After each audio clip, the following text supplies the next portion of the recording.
So he picks up his fourth foul with 12 minutes to go, and obviously he was cooking. You know, and when he picked up his fourth foul, that, you know, we don't have the kind of team. You know, it's like if Ojale picks up his fourth foul, or if this guy picks up their fourth foul. You know, they've got some other weapons, but you know, we've got Dot and Rob. You know, we can't play without one of those for an extended stretch. But I thought we played great defense for large portions of the shot clock. And the next thing you know, it's a 1-and-1, or the ball's inbounds. Sometimes that's frustrating, really, really frustrating. That was a frustrating game. I'm not disappointed in my guys' effort. I'm certainly disappointed we lost. But, you know, obviously we were ready to play, well prepared. Mentally, those guys did a great job of getting themselves ready to play. But you know, you got to make your 1-and-1s. You got to make your free throws in tight games. You got to make your open shots. But after all that, all the Murphy's Law that seemed to be working against us with, when was it tied? We got it tied at what? 51-all. So with 5 minutes and 14 seconds to go, the score is tied. You know, and I don't know how long Rob sat over there. I don't remember when I brought him back in.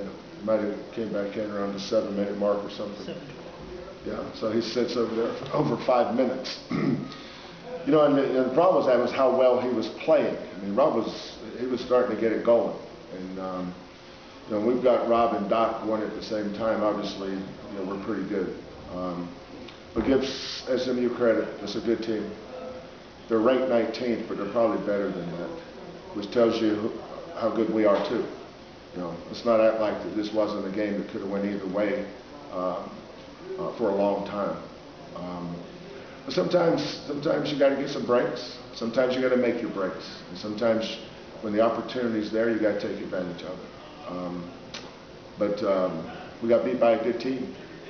But you know, I would have liked to have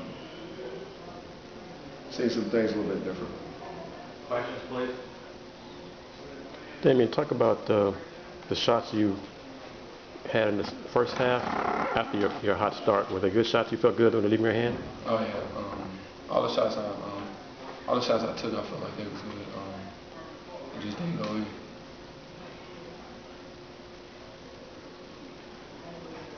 Coach,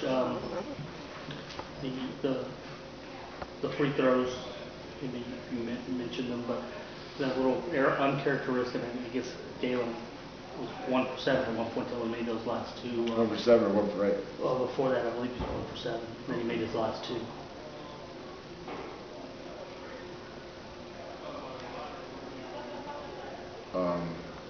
Yeah. What about? I agree with you. We should have made them. I think he was trying to make them. The free throws. You know. Brown and Foster went 11 for 11. I mean, that's really sometimes what it comes down to. That's how important it is. In games like this, little things are big things. You know, Galen's really improved his free throw shooting. It's unfortunate that, you know, he didn't have a good day today, because that would have sustained us in we had a lot of empty possessions where we had good possessions. You have a great possession, but if you miss a free throw, it's an empty possession. You know, but you know, they kept being put on the free throw line. You know, the free throws bailed them out of a lot of possessions. We had a lot of possessions where I felt like we guarded them really good. Next thing you know, they get 2 points from the free throw line. You know, when that happens to you on the road, you count your blessings. You mentioned, you know, when Rob goes down, and then you basically at most points have 2 consistent scores, and then he goes out and, you know, really Dot, and they have, you know, 4 or 5 guys that are scoring. Are you a little? I mean, it's been kind of a season deal where, you know, Chicken takes 1 shot, Kyle had 2 points, and, you know, Galen for most of the game. Just getting that Well, Well, getting. Devin, obviously, we felt like would be our second or third leading scorer. You know, you don't miss 16 games and come back. You know, when he came back, he started playing right away. It's not like when you have an injury like that, you can't work on your cardio. You know, his biggest issue right now, he's not nowhere near in shape like Dodd or Rob or Kyle, but he's still trying to work up to that. Today was the most minutes he played, but you know, toward the end there, I just felt like fatigue got him. You know, he missed some shots second half that normally makes it. I think Devin is a 12-7 guy, a 13-7 guy. That's who he is. You know, he's not a 15, 20-point scorer. You know, that's not his deal. But he is a 13. You know, a game like this, he's a 13-7 guy. You know, if he had to sit out 6 weeks or 2 months, whatever it was. But that's a good team. You know, let's not sit here and bash Houston. That team is really the 19th ranked team in the nation. It's tied up with 5 minutes to go. So I would say that's two really good teams. You know, but we can't have you know, missed free throws or I didn't. You know, when we were aggressive against their 1-3-1, we got the shots we wanted. When we were passive, we didn't. You know, you got to be aggressive against that kind of defense. I played that defense for a lot of years. You know, and the teams that struggled against it were the teams that were a little passive. We got a little passive there, some possessions, but you know, our offense I thought was good for the most part. I mean, they're good. They're a good defensive team, but you know, we're a good defensive team too. But the problem tonight was the free throw line. We could not keep them off the free throw line, especially late in the shot clock. Let me see if I can frame this in a way that you can, I know the answer, but I think it was a spurt where 46 seconds they called 4 straight fouls on you guys. I know specifically you can't talk about officially, but when you have a spurt like that, or you know, it takes, like you said, the air out of you and things, is that, you know, shift things? Or I don't know if I'd say, you know, we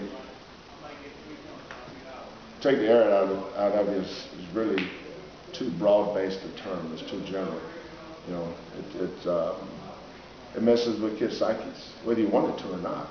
You know, I think it affects everybody in the arena, not just the players, but the fans too. You know, but you know, we got to make our free throws too. You know, I'd like to get to the free throw line a little bit more. You know, Rob was driving it really good. You know, and he was getting in the lane, getting whatever he wanted. And next thing you know, he's sitting beside me. Dot, you guys are in a tough stretch in this season with really tough opponents. What do you take from this game as a player and go down there and tell your teammates about how you have to adjust for the next games? Yeah, we just gotta keep staying mentally focused and mentally tough, and just focus on the next game and see what we gotta do, get our game plan together, and just go fight and win. That's a good question, John. That's important. You know, we're still stewing over this one a little bit, but we've got still great opportunities in front of us. You know, it's not like we haven't just. You know, we were 13-7 at one point, and now we were 18-7. You know, the last 2 games we lost were to SMU, and we're a lot better today than we played them the last time. Now we got a great opportunity against a really hot Connecticut team. They're playing really, really well now. You know, they've got their kids back, and but again, you know, we got to step up and play good. We played good. I like our team. I thought our effort was tonight. I just thought that every time we would move forward, we got moved backwards. There was just not a lot of consistency in what we were doing down there defensively. Anything else?